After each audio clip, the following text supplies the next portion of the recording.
And many people go through life never getting in touch with their greatness because of the lack of motivation to push themselves, or because they have not found something that they believe to be worthwhile to challenge them. I heard a poem once that said, many a flower has bloomed unceasingly and wasted sweetness upon the cold desert air. It's translated, that means simply that many a talented persons have gone unnoticed, and the world never had a chance to be exposed to their talent because that person did not take the time to begin to express or to demonstrate or to motivate themselves in the direction to bring that which they came into the universe to bring. How can you measure your motivation? How can you evaluate where you are on a scale of 1 to 10? Let's do this for ourselves mentally. How do you rate yourself from 1 to 10? Your mental attitude about yourself, how you feel about you, how you feel about life.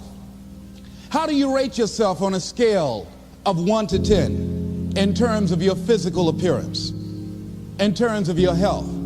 Do you take care of yourself? Are you allowing yourself to get overweight and out of shape? Are you conscious of your health? Are you watching the food that you take into your body?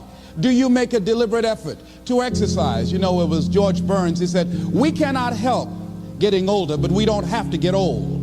And many of us get old before our time because we don't take time to take care of ourselves.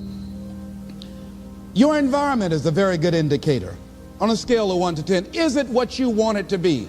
Do you find it desirable? Are you satisfied?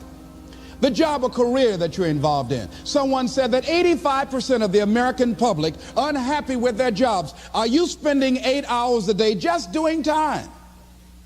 Doing something that you don't find challenging, that does not make you stretch mentally, that does not stimulate you, that does not inspire you.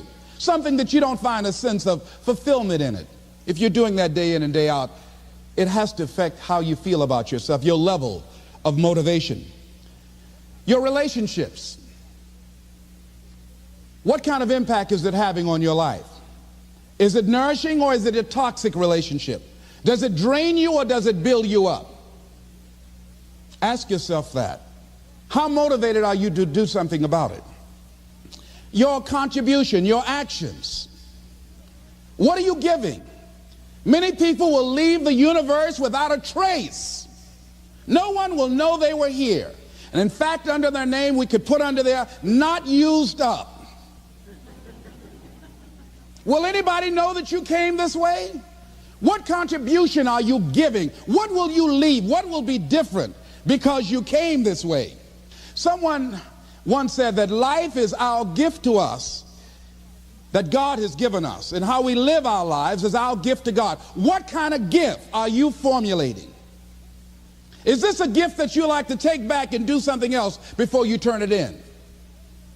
Think about that. What can we do? What are some of the keys that we can begin to use to motivate ourselves when our batteries run low? Because I don't care who you are, I don't care what you do, at some time you are going to get tired.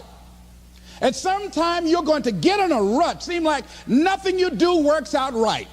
And sometimes it just seems like you just don't have the wherewithal or the will to do anything. That sometimes you act like you're punch drunk. You're just wading through life, just doing time day in and day out, looking at non-discriminatory television, anything that's on, just looking. And depressed, feeling powerless, feeling useless, and bored. What do you do? How do you get yourself out of a rut? How do you, when you know you can do more than what you've been doing and you're not doing it and you're discontent with where you are, you get angry at yourself. How do you get out of that rut? How do you motivate yourself? One of the things that we must do is that we must be involved in working on achieving self-mastery. You must work on yourself continuously. Never be satisfied with yourself. Always know that as you invest the effort and time on you, that's the greatest ability that human beings have above animals. See, a dog can't be anything but a dog. Tree can't be anything but a tree. Human being, you've got unlimited potential. You can put effort on you, and by concentrating on you and developing you, you can transform your life wherever you are right now. So you want to work on yourself. You want to read books that inspire you and motivate you. You want to listen to tapes over and over and over again. And I suggest that you listen to tapes when you first get up in the morning. You want to control the spirit of your day. When you first wake up in the morning, your mind is operating at 10.5 wave cycles per second. That's when the subconscious mind is most impressionable. Whatever you hear in the first 20 minutes when you wake up, that will affect the spirit of your day. When you listen to tapes, listen with relaxed belief, believing that this can happen for you. And by listening to them, listen to them over and over and over again, and you will get a breakthrough. You can listen to the same tape for months, and all of a sudden you hear something you never heard before. It have a special meaning for you. Or read the same book over again, and you find some special insight. You said, I can't believe I didn't see that the first time. So you want to be involved in developing yourself. Most people won't do that. Most people won't take that kind of effort and invest that kind of energy in themselves, because they will fall prey to that conversation within. Oh, don't do that. You don't have time. You're too busy. You're too caught up in the rat race. Most people won't do that. Well, they won't take time to go to lectures. They won't take time to go to seminars. They won't take time to go to classes to improve themselves. And as you continue to work on yourself, you will begin to expand your vision of yourself. You begin to work towards self-mastery. And you will begin to see it reflect itself in all the dimensions of your life: your mental life, your physical life, your social life, in your relationships, your monetary life. So concentrate on developing yourself. Because if you don't, I guarantee you that you will make a settlement. And most people have. And most of us already have. What kind of settlement have you made with your life?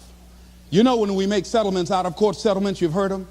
That means that you decided to take something less than what you originally wanted to get had you gone into court. And the reason that you settled outside of court is because you didn't believe that you can get it.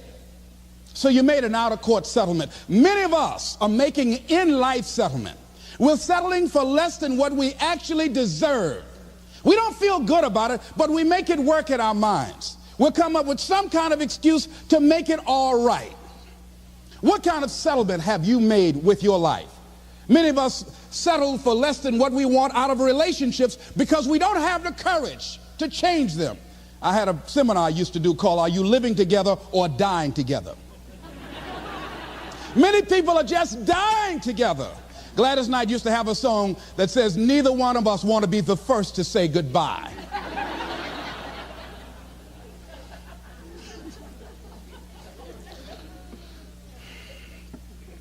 The next thing is, in order to begin to find some keys to self-motivation to drive yourself, in addition to working on yourself, and as you work on yourself, you feel good about yourself, and as you feel better about yourself, you treat yourself differently. Develop a health plan. See, you can't feel well and do well if you don't have good health. You can't perform if you don't have your health. Your health is valuable. Develop a health plan. A plan that you will follow, because this is the only vehicle that you have to carry you through this experience called life. And you want to take good care of it because you love you enough. You care enough about you. And that's not easy. It is not easy having a health plan and sticking to it. But you're worth it doing it again and again and again. I have lost 22 pounds several times. I always do it. I love potato chips. People who know me know I love M&M peanuts. I love peanut butter and jelly sandwiches. I love my mother's sweet potato pie. I love this. It's not always on my health plan, but I put it on there sometimes. I said life is too short to go without sweet potato pie. If I go tonight, I want you to slip a slice of sweet potato pie in my casket. And watch the smile on my face. Next thing is, as you take care of yourself, the next key is keys to motivation, to self-motivation. You want to live life with energy and passion. You want to make a conscious effort to be lively. See, in life, you either saying hello or goodbye. You either on the way or in the way. Leave dead people alone. Some folks just walking around looking sad. How you doing, honey? Stay away from these people. Just go away from them. It affects you.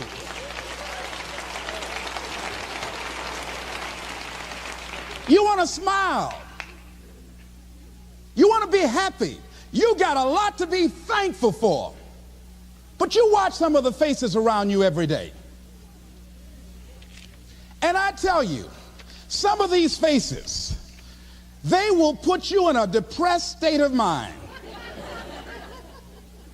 So you want to avoid these kind of faces. When you see them coming, turn your head.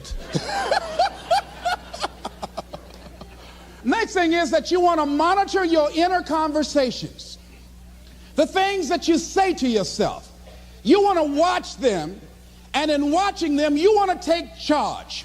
A friend of mine told me this evening, and she did it excellently. She said, I didn't want to come tonight. I was feeling so depressed. And I said, I'm going anyhow. See, that was the conversation. Oh, you really don't feel like it. You really don't need to do it. You don't really need to read anything. Forget all that. That's that inner conversation. Oh, you don't need to worry about trying to go into your own business. Forget that. You can't do that. What if you lose everything you've got?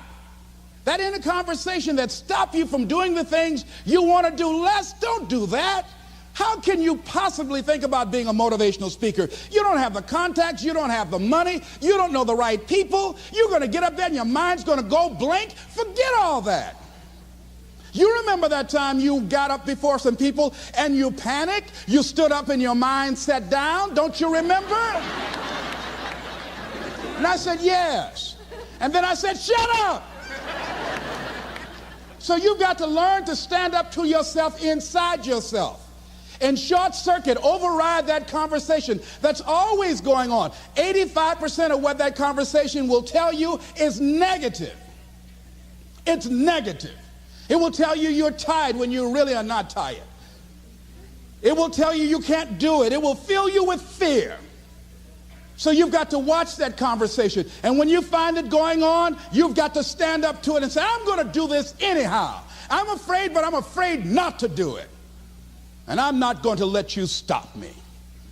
The biggest challenge that you will have in life is you. There's an old African proverb that says, if there's no enemy within, the enemy outside can do us no harm. The next thing that is a key to self-motivation is that you've got to ask yourself, what do I want out of life? What do you want out of life? What do you want out of a job? What do you want out of a career? What do you want out of a relationship? What do you want? What gives you your life? How will you know when you got it? What will make you happy? You need to know. You need to start asking yourself some questions. What do I really, really, truly want? You need to be exact about that. Don't be vague. Oh, I just want to be happy. That's too vague. What will make you happy? How will you know when you got it? Zero in on it. Be exact. Be specific. And as you do that, that will stimulate that superconscious mind or the reticular activating system of your mind that will begin to find those things, to identify with it. And once you begin to determine that which you want, take the time to write it down. Don't just think about it. Write it down. That is a subjective process that engages the subconscious mind. Write it down. Once you write it down, read it 3 times a day, morning, noon, and night. Why is that important? Because what it will do, it will cause you to focus. It will cause you to concentrate. When that other conversation is going on telling you what you cannot do, telling you all of the impossibilities and all of the obstacles, your concentrating will begin to create a larger vision within yourself, and you'll start looking for and seeing some new opportunities. You start creating some openings for yourself. As you begin to read that every day, day in and day out, that will make you focus. That will discipline your thinking. And you'll get all kind of creative ideas. As I talk to you right now, being involved in this immersion process, you're going to create some openings for yourself. You're going to get some ideas. You're going to feel your adrenaline flowing, and you're going to think about something, some idea you had. You say, I want to go back and I'm going to look at that again from a different vantage point, not from the level of the problem or the obstacles that I encountered, but from a higher vantage point. Because what you will begin to see and to know as I talk to the higher consciousness within you, that you are powerful, that you are a miracle worker. And that inner conversation has conditioned you to believe that you are not. And as you begin to discover the truth of who you are, whatever challenge that you're facing in life, and if you're living, you're facing